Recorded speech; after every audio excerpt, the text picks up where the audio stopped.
अस्सलामुअलैकुम and welcome to test point official dear viewers. इस video lecture में हम 8 दिसंबर 2021 को जो कराची रीजन में एफबीआर का यूडीसी का टेस्ट हुआ था, यानी कि आज का पेपर हम डिस्कस करेंगे। इसके साथ साथ ये भी डिस्कस करेंगे कि तैयारी कैसे करें और कहां से करें। अगर आपको पीडीएफ चाहिए तो पीडीएफ भी अवेलेबल है। एंड तक वीडियो लाजमी देखें, यकीनन आपको बहुत कुछ सीखने को मिलेगा।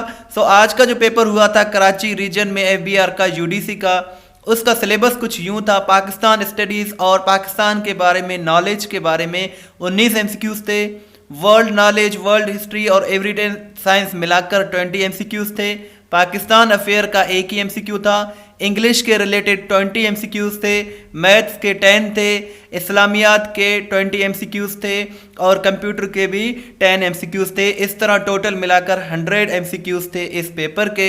और अगर आपको पीडीएफ चाहिए तो पीडीएफ भी अवेलेबल है। एंड तक वीडियो लाजमी देखें, बहुत ही अच्छी वीडियो है, यकीनन आपको बहुत कुछ सीखने को मिलेगा। और जो फर्स्ट क्वेश्चन है हमारा वो है, the chairman is ill and we will have to dash the meeting for a few days.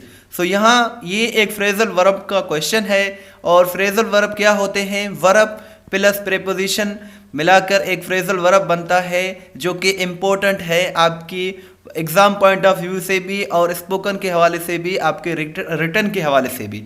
यहाँ 4 ऑप्शन दिए गए हैं, put on, put off single वाला या फिर पुट ऑफ डबल एफ वाला। यहाँ जो करेक्ट आंसर है वो है पुट ऑफ। ये इसका क्वेश्चन था और ये इसका आंसर है, पुट ऑफ यहाँ आएगा। अभी जो आगे मैं एक्स्ट्रा डिटेल बता रहा हूँ वो आपकी नॉलेज के लिए इंपॉर्टेंट है। अगर हम पुट ऑफ का मतलब देखें तो पुट ऑफ का मतलब होता है पोस्टपोन कर देना, किसी चीज़ को मुलतवी कर देना, किसी चीज़ को मनसूख कर देना। वहाँ हम प्रेपोजिशन, वहाँ हम फ्रेजल वर्ब पुट ऑफ का यूज़ करते हैं। एक प्रोवर्ब भी है, do not put off till tomorrow what you can do today. ये आपने ज़रूर सुना होगा। इसका मतलब है आज का काम कल पर मत छोड़ो। यहाँ जो है पुट ऑफ का यूज़ हुआ है। और पुट ऑफ का मतलब होता है किसी चीज़ को पोस्टपोन करना या फिर मनसूख कर देना। आई होप कि आपने पुट ऑफ का मतलब समझ लिया होगा। नेक्स्ट जो क्वेश्चन था वो था, he told me that he dash watching the movie. यहाँ भी 4 ऑप्शंस हैं। यहाँ जो करेक्ट आंसर होगा वो होगा, he told me that he had finished the movie. यहाँ जो पास्ट इंडिफिनिट टेंस है, इसको अगर हम इनडायरेक्ट स्पीच में बनाएं तो ये पास्ट परफेक्ट में चला जाएगा। और पास्ट परफेक्ट का हेल्पिंग वर्ब हैड है और इसमें जितने भी परफेक्ट वाले टेंसेस हैं उनमें third form of verb use होगा। यहाँ भी इसीलिए third form of verb use हुआ है। वाज नहीं आएगा, इज नहीं आएगा और नॉट फिनिश भी नहीं आएगा। ये सेंटेंस करेक्ट इस तरह से होगा, he told me that he had finished watching the movie. यही इसका करेक्ट आंसर है। उसने मुझे बताया कि वो मूवी देखना कंप्लीट कर चुका था, फिनिश कर चुका था। आगे बढ़ने से पहले छोटी सी रिक्वेस्ट है कि हमारे चैनल को ज़रूर सब्सक्राइब करें, बिकॉज इस तरह की अच्छी अच्छी वीडियोस हम डेली बेसिस पर बनाते रहते हैं। नेक्स्ट क्वेश्चन है, the cat and the dog have a dash enemy in the rat. यहाँ जो करेक्ट आंसर है वो है rat. The cat and the dog have a common enemy in the rat. यही इसका करेक्ट आंसर है। Next question है, he is very good dash making stories. यहाँ on, at, in, towards, about. यहाँ जो करेक्ट आंसर होगा वो होगा 8। He is very good at making stories. इसका मतलब होता है कि वो कहानियां बनाने में माहिर है। To be good at something का मतलब होता है किसी चीज़ में माहिर होना। सपोज कोई माहिर है तो आप कह सकते हैं, इंग्लिश में अगर कोई माहिर है तो आप कह सकते हैं कि he is good at English. To be good at something का मतलब होता है किसी चीज़ में एक्सपर्ट होना। यहाँ जो करेक्ट आंसर होगा वो होगा 8। He is very good at making stories. Next question है, if I go I dash speak to her. यहाँ फॉर, ऑन नहीं होगा। यहाँ जो अप्रोप्रिएट आंसर होगा वो होगा would. If I go I would speak to her. अगर मैं वहाँ गया तो मैं उससे बात करूँगा। Would is the correct answer here. Next question है, शी लिव्स डैश मदीहा। ये मदीहा एक लड़की का नाम है। अगर ये किसी सिटी का या किसी कंट्री का नाम होता तो वहाँ हम इन लगाते। She lives in Medina. अगर वो मदीना होता so she lives in Medina, लेकिन ये एक लड़की का नाम है, सो यहाँ हम अबव अंडर नहीं लगाएंगे, यहाँ हम लगाएंगे with. She lives with Madiha, इसका मतलब है कि वो मदिहा के साथ रहती है, और ये प्रेजेंट इंडिफरेंट टेंस का सिंपल सेंटेंस है। नेक्स्ट क्वेश्चन है she found it easy dash the test. So यहाँ फिनिश्ड फिनिशिंग नहीं होगा, बल्कि यहाँ जो करेक्ट आंसर है वो है नन ऑफ दीज।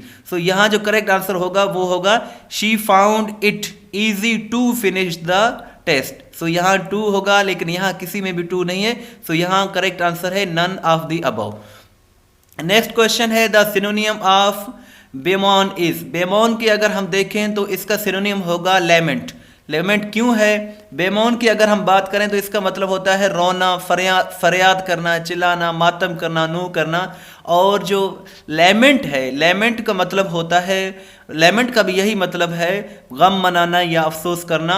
सो यहाँ जो करेक्ट आंसर है वो है lament. Lament is the synonym of women, यही इसका करेक्ट आंसर है। नेक्स्ट क्वेश्चन है the synonym of parasite is.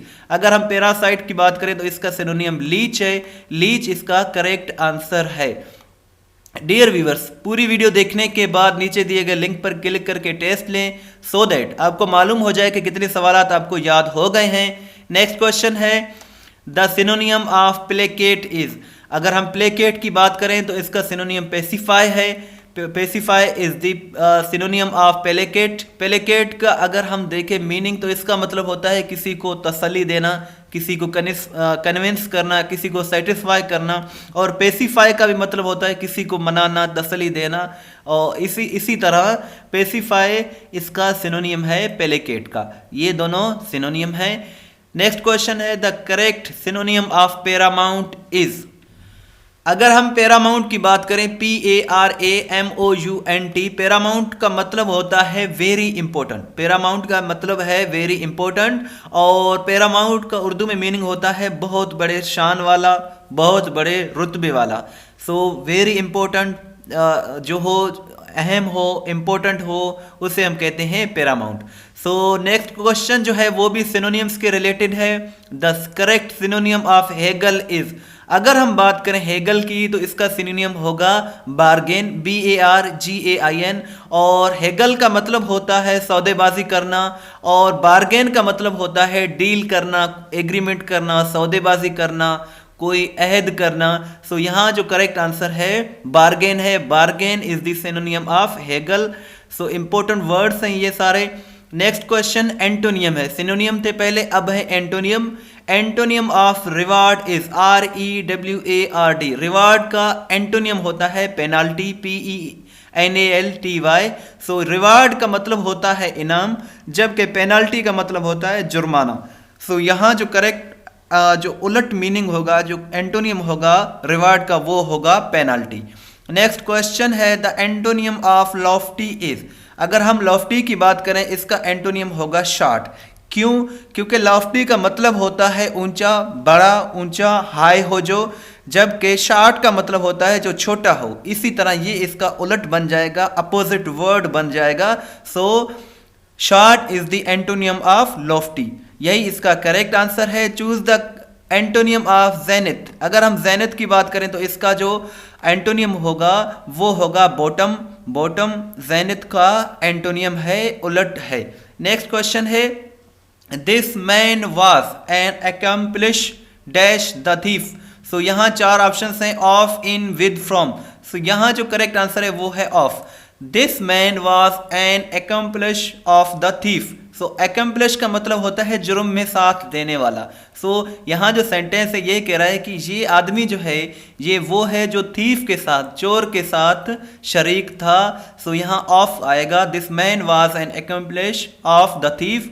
So accomplice का मतलब होता है क्राइम में, जुर्म में साथ देने वाला शख्स। नेक्स्ट क्वेश्चन स्पेलिंग के रिलेटेड है। स्पेलिंग करेक्ट, नेसेसरी का जो करेक्ट स्पेलिंग है वो है NECESSARY। ये इसका करेक्ट स्पेलिंग है। और नेसेसरी का मतलब होता है इम्पोर्टेंट, क्रूशियल जो हो, इम्पोर्टेंट हो, अहम हो, उसे हम नेसेसरी कहते हैं। डियर व्यूअर्स, अगर ये वीडियो आपको अच्छी लगी तो इसे शेयर ज़रूर करें। PDF अगर आपको चाहिए तो आप बगैर किसी पासवर्ड के डिस्क्रिप्शन से इसे डाउनलोड कर सकते हैं। किसी भी टेस्ट की तैयारी कर रहे हैं या फिर इसी पेपर के अगर आपको एमसीक्यू चाहिए तो आप testpoint.pk विजिट कर सकते हैं। ये वो वेबसाइट है जहां past paper with detail discuss किए जाते हैं। और अगर आप हर पेपर में आने वाले करंट अफेयर्स या इंग्लिश के रिलेटेड आपको एमसीक्यू चाहिए तो भी ये testpoint.pk बहुत ही अच्छी वेबसाइट है, इसे ज़रूर विजिट करें। इसका डिस्क्रिप्शन में मैं लिंक भी दे दूंगा, बहुत ही अच्छी वेबसाइट है। इसके साथ साथ अगर आपका कोई क्वेश्चन है तो क्वेश्चन भी आप पूछ सकते हैं। Your feedback, suggestion and comments are always welcome. Thanks for watching and अल्लाह हाफिज़।